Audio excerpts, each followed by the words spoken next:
What's up, golf noobs? Hey, I'm back. Wanted to make a little informational video for you guys. This is really geared towards my brand new people again. So two different ways to set up build your bag, so to speak. And it comes down to preference, but there's a few general guidelines as well that go along with this sort of thing. So like I mentioned in my previous video, one thing you can do is buy a starter set. So a starter set usually includes all the clubs for the most part, driver, fairway wood, hybrid, irons, at least down to a pitching wedge usually, and a putter and a bag. So then all you need is like balls and tees and a driving glove and things of that nature. And that's certainly a good way to go for a lot of players, especially if you're really brand new to golf, and especially if you're on a really tight budget.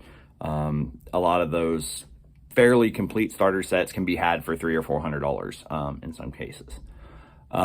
If you want to build a little more longevity into your bag, maybe something you can kind of grow into over the next 3 or 4 seasons, or you're already a little bit of an experienced player, or maybe you're getting back into the game. It might be better to build your bag the other way. And the other way is by piecemealing things together, buying a putter separately, buying your wedges separately, buying your irons separately, fairway woods, hybrids, drivers separately, and then just kind of buying those things kind of on a more of a budget scenario and then putting them all together in your own bag. That's certainly another way to do it. Generally speaking, you're going to see your more experienced players or your players with a little more budget to work with are typically going to piecemeal the bag together. Which is, pretty common practice and, works pretty well, generally speaking. It basically gives you another year or two usually, before you really feel the need to upgrade clubs. Slightly more experienced players, people getting back into the game, if they just go out and buy a starter set, and a lot of times after one season, they're ready to upgrade already. And then you've spent $400 on a starter set that you only use for one season. So that's definitely something to consider. If you plan to play a whole lot, piecemealing your bag together might also be a good, kind of a good investment. The more you play, the more you practice, the better you get. So that could also help you kind of push you out of that starter set, a year or two early, making it not really best bang for your buck. If you're only going to play a few times a year, if you're on a really tight budget, if you're brand spanking new, you don't even know if you're going to be playing golf next year, full starter sets are the way to go. I'll try and get back on here and add some links below, with some decent recommendations for starter sets.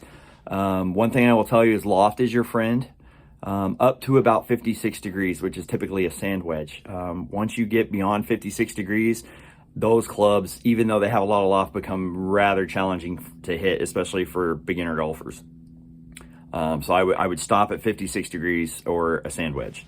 Don't need a lob wedge, don't need a 60, don't need any of that stuff when you're new and beginning and just getting out. That being said, if you get a starter set that only goes to pitching wedge, I would recommend picking up a 56, either a 54 or a 56 degree wedge. That way you got something to get out of bunkers with. You land in a sand trap, it's going to be awfully hard to get out of a sand trap with a pitching wedge in a lot of cases. So little food for thought there for you. Trying to think.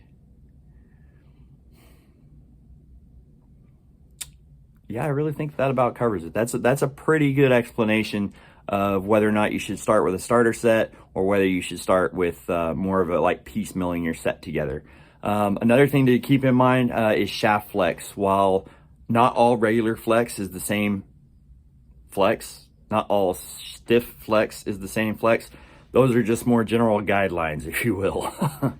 But that is a good place to start. Most beginning players are going to be just fine in a regular flex shaft. If you have a really high swing speed or you've been to Top Golf or something, maybe the driving range, and you have a pretty fast swing speed, then stiff is definitely the way to go. But in my experience, 75 to 80% of players will typically fit just fine into regular flex, especially starting out. So regular flex, loft is your friend, nothing more than a sand wedge. Other than that, it's just preference whether you want to go out and buy a starter set or you want to, piecemeal it, kind of build it all together kind of separately. There are fairly budget-friendly ways to do both, but in the end, it comes down to the golf noob at hand and what they're looking to do. All right, guys. Well, that's it for this video. More content to come. Don't forget, like, subscribe, and make sure you've subscribed, guys, because we're going to have that giveaway sooner than we think. We're headed towards 500 subscribers. Channel's only been up, I think, 5 days. I think we're up to 25 subscribers now. So thank you guys for the love and support. Couldn't do it without you. Like I said, I know we haven't had a lot of on-course content yet, but that's definitely coming. So trying to get some logistics worked out and get released from my day job. And then we'll get out there and get some golf course vlogs and videos up for you. This will about do it for my club building stuff. So if you have comments or you have questions about how to build your bag or how to acquire clubs and you're a brand new player, feel free to leave it in the comments below. And I'll try to respond to each and every one of you.